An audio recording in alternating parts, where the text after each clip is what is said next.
The Queen hosts tea party as she prepares to make history. Her Majesty played host to locals on Saturday. The Queen has hosted a tea party for locals in the ballroom at Sandringham House on the eve of her 70th anniversary as monarch. Ahead of her historic milestone, she cut a special cake bearing the Platinum Jubilee logo and received a posy of flowers, including one of her favourites, Lily of the Valley, plus others that formed part of her coronation bouquet in 1953. Entertainment was provided by Hunstanton Concert Band, who played "Congratulations" for Her Majesty as she departed the event. Her Majesty, who was chatty and appeared in her element as she spoke with guests, looked typically stylish for the occasion, wearing an Angela Kelly Wedgwood blue crepe with white brocade dress, accessorizing with her trademark black handbag and carrying a wooden walking stick. The Queen, who on February 6 will privately mark 7 decades on the throne, was joined by fellow members of the Sandringham Women's Institute and pensioners living on her Norfolk estate and their families. The Queen was described as being on "sparkling" form by Yvonne Brown, Vice President and Chairman of the Sandringham Y, after she joked and laughed with her guests at the Sandringham reception.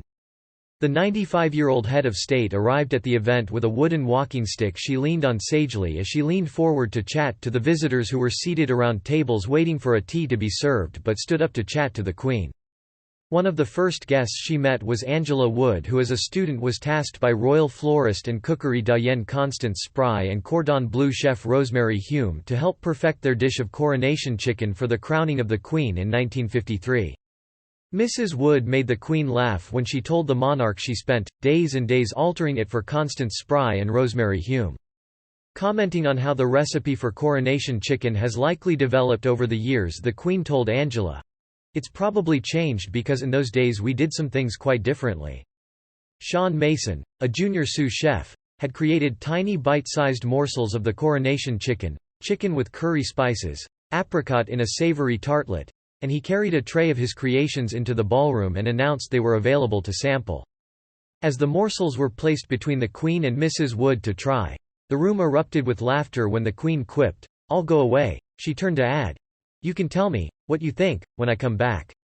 Also joining the party were staff and volunteers from local charities Little Discoverers, which provides early education for preschool children with movement difficulties and delayed development, and West Norfolk Befriending, which matches isolated older people with trained befrienders who visit on a regular basis.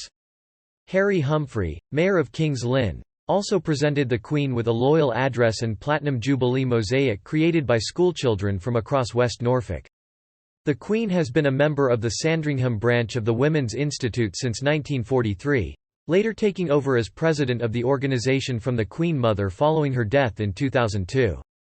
She has regularly attended meetings of the group in West Newton over the decades. The Queen traditionally spends the anniversary of her accession to the throne in private at Sandringham, the place where her beloved father King George VI passed away in the early hours of February 6, 1952. But Hello understands she was keen to mark the start of her Platinum Jubilee year as she becomes the first British monarch in history to reign for 70 years.